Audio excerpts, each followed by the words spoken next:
Good afternoon. Thanks for making time to come out today. July 1st, 2021, this is a new day in college athletics. So Wichita State and the athletic department fully endorse and support our student athletes and their ability to profit off their name, image, and likeness. The university appreciates the urgency that all this is taking place in, and we realize that any of our policies and procedures are going to be fluid, and we'll continue to adjust over the next hours, days, weeks, and months. And I'm sure there'll be changes and glitches along the way, but we're here to support these young men and women. We've always strived to prepare our students for business life and life after athletics and life after their college days are over, and this is a new frontier. It's a new opportunity for us to assist them and educate them on branding and marketing and taking advantage of a brand that they have worked so hard all their lives to represent. The university developed a name, image, and likeness working group many months ago, back in early fall of 2020, and charged that group, who was comprised of, or who consisted of university leadership, general counsel's office, athletic department members, and some faculty members as well. And they were charged to provide recommendations to athletics and the university on the development and implementation of the interim university NIL policies, procedures, and processes, and that's what they continue to do. So we're not in a position today to offer any complete document on what our standards and processes are, but we'll continue to monitor and work with that as well. We have communicated with all of our students, all of our athletes overnight, and given them a bare bones approach, bare bones recommendations from the NCAA on what all this entails. So with that, I'll answer any questions that I'm capable of answering. Not going to say I know all about this, but we have been working diligently in preparation for this day. We've known it's been coming for quite some time. Questions? Can we start with just, I imagine it's an exciting day for the athletes, but as somebody who's been involved in college athletics for so long, what's the good of this? What's the bad of this, in your opinion, if there is any? Where are your general thoughts on just this changing landscape? Well, it's good. We're fully supportive of it, and we're happy for our athletes. And we think that it's going to give them an opportunity to start and promote their own business, their own businesses, and that's important. And they can represent themselves as they see fit. We are going to be very accommodating to them. We are going to be, we're not in this to try to restrict them in any way. We're here to try to help them. And there will be hiccups. I'm sure there will be many unintended consequences. And we'll figure those out as we go along. But all we ask basically from our athletes is let us know what you're doing. We'll help you where we can, but just keep us informed on what you're doing. No different than our staff members have to disclose any outside business outside of their job-related business earnings each year. That's basically all we're asking the athletes to let us know is when you are doing business, let us know what that is, and we'll try to help you maneuver it in any way to minimize the potholes. Do you prefer it to happen this way versus a set of standards across, like if the NCAA came up with a policy or lawmakers? I mean, but do you like that schools are getting some responsibility here? Would it have been nice to have a more general guideline from a little higher up? Well, a little bit of both. I think it would have been nice to have some guidelines that were national, but also I like the ability of each institution to educate and monitor as they see fit. Because, you know, a lot of times the narrative is how restrictive uh, we are, not Wichita State, but college athletics in general, how restrictive we are against our athletes. And this is an opportunity to show that we're not. And we're very supportive about their business interests and what they can do to monetize um, their name, image, and likeness. And before this recent NIL policy from the NCAA, as other states were passing their own, did you worry about being at any kind of disadvantage when Kansas didn't pass their bill along? I really went back and forth on that. It's a good question. But again, I think we're in a more advantageous situation as a state now because we didn't pass anything. And each institution can implement policies and procedures themselves. And also, I'm sure there'll be a time when each of the respective conferences will weigh in, so there is some consistency. But I'm glad that's not going to be completely from the university setting. It's going to be mandated down to us if and when that happens. Have you been excited at all today to see kind of some of the possibilities out there? A lot of it's been floating around on what kids have been able to do, men, women, all different sports it looks like. Are people underestimating a little bit the opportunities this could provide for athletes, not just the high-profile athletes, but athletes across the board? Yeah, I think some of our most creative athletes are the ones that may not get much recognition, and they're going to find ways to maximize their opportunities. We have some very creative people. We have some very intelligent students that have been preparing and waiting for a time like this. And so I don't think it's going to just be the high-profile young man or woman. I think it's going to be across the board, and you're going to see some take advantage of it, and you're going to see some that are not as interested. Is there a cool part of this educationally? I mean, you're in the business world and the education world. You get to educate young people on how to be business people at the same time. That seems like a valuable tool to put in their belt, as much as a geology class, but a class on taxes and business formation and the things that they're going to learn through this. Yeah, I believe it is. I mean, this is a Wichita State. We love to we take pride in our applied learning opportunities, and this is a great one, a new frontier. And so, yeah, I think there's to use your word, I think there's a cool component to it, and there's going to be some tough lessons learned, just on the documentation and the, as you mentioned, the taxes and things along those lines that maybe the student hasn't thought of. I don't want to underestimate them, but there will be some things that even we haven't thought of that we'll be exposed to, and it's a learning opportunity for all of us, and that's what we're here to do, is educate and learn. And this gives us a brand new opportunity to do those things. Different locations across the country will have different advantages. Different schools will have different advantages. Early on, what are some of the advantages that you see specifically for current and future Wichita State athletes here in Wichita and in the general area that will benefit them where others may not have that opportunity at a different school in the country? Well, we have a small department, and I think that's going to allow us to work more hands-on with more of our students.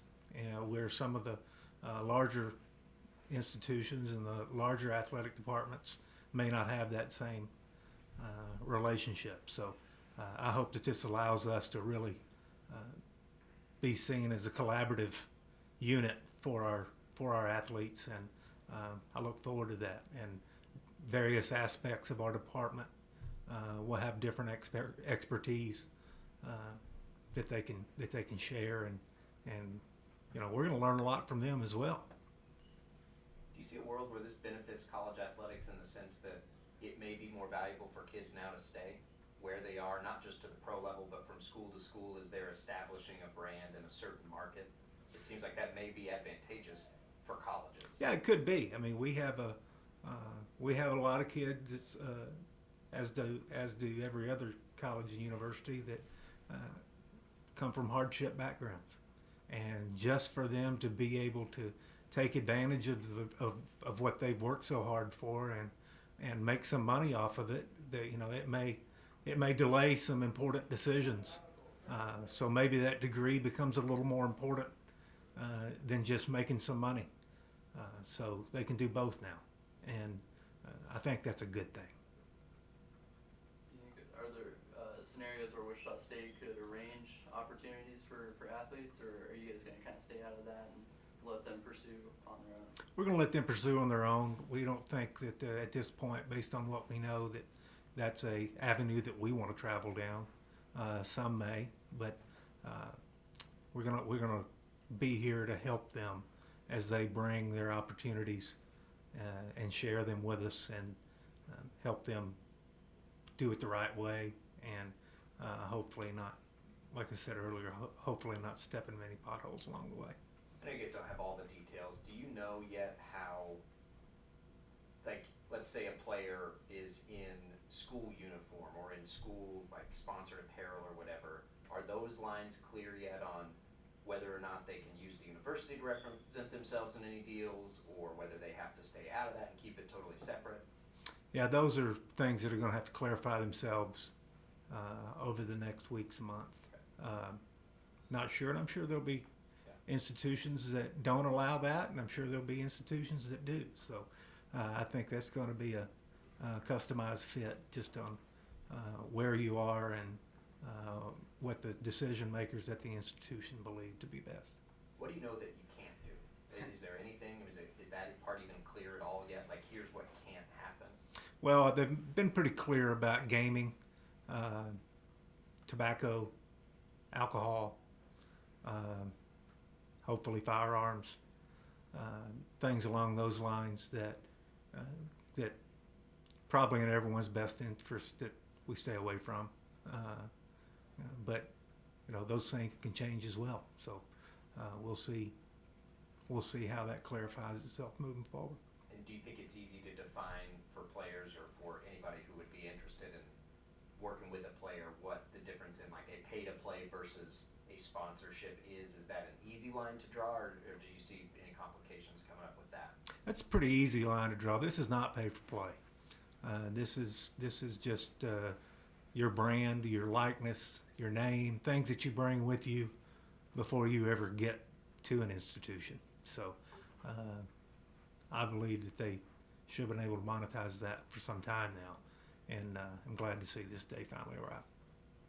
And with that NIL group that you guys said that the university created last year, is there anything that came out of that put you guys maybe a step ahead or ready to hit the ground running here? I don't know that we're a step ahead, but we're further along than we would have been had we not formalized that group. And they've been meeting regularly, and they have been speculating and talking about rumor and various things that we've seen in the media that were not clarified until yesterday by the NCAA. So, but it was good to get a collaborative group from across the university as opposed to just members of the athletic department. I think that always helps. Do you know yet how international athletes they will still be able to get endorsements or any restrictions there? Yeah, that's going to be that's a great question. But the international student a lot of time is legislated by different rules than the student from the U.S. So we'll have to help educate ourselves and them on what those requirements are, how many hours they're allowed to work, and what is considered work. Some of this stuff could be considered work and would infringe upon those hours, but some of it may not be. WSU will have a policy on if athletes can work with boosters of the university, as long as they follow the guidelines. Will there be any policy there, or as long as they're following the rules, they're good to go? As long as they're following the rules, we're going to be as helpful and give as much assistance as possible. And as long as it's legitimate business and it's business where they get paid the same as people performing similar tasks, then we're not going to have a problem with it.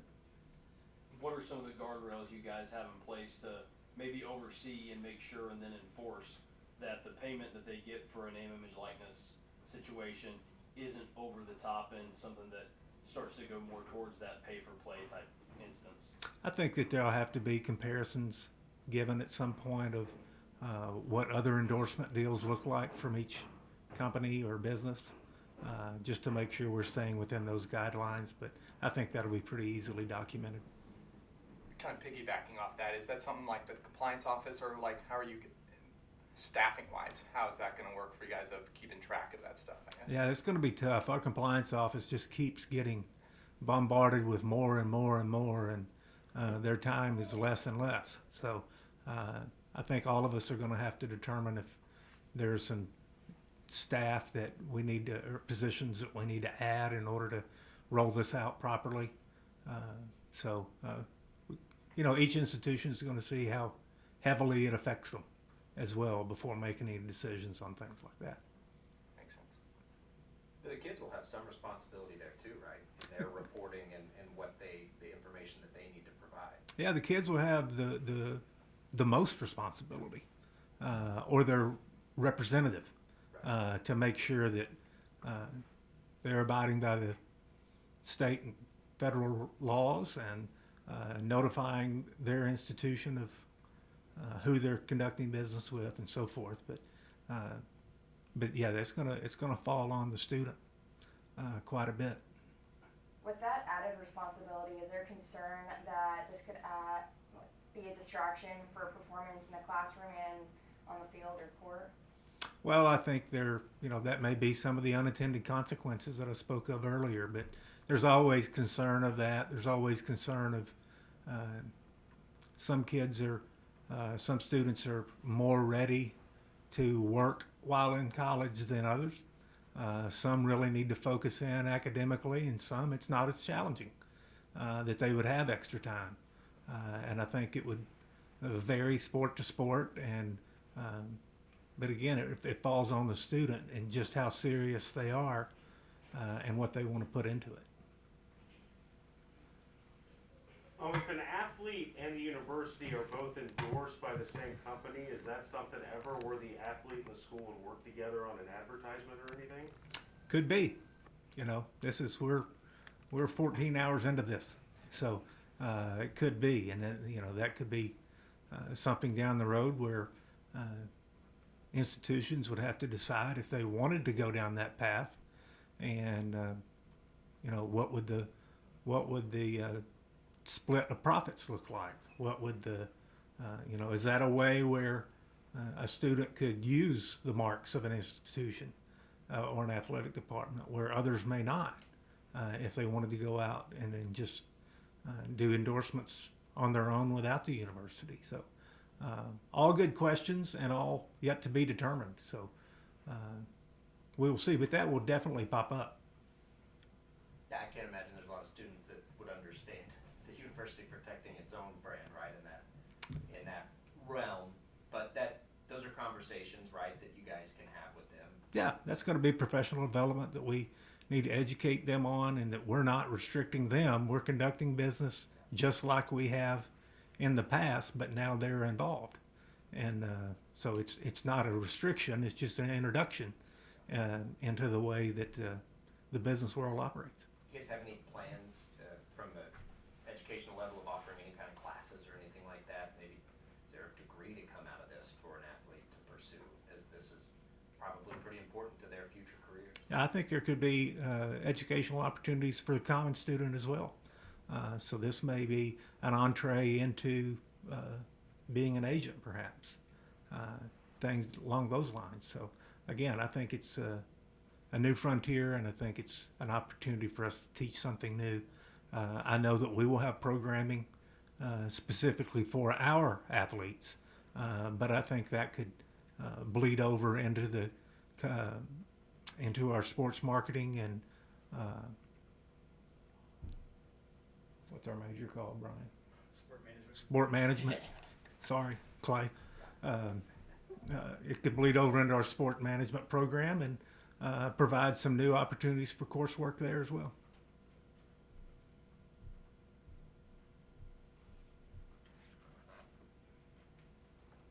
Anything else? Thanks, guys. Appreciate the time. Thank you for your time, and I'm sure that there'll be questions to come.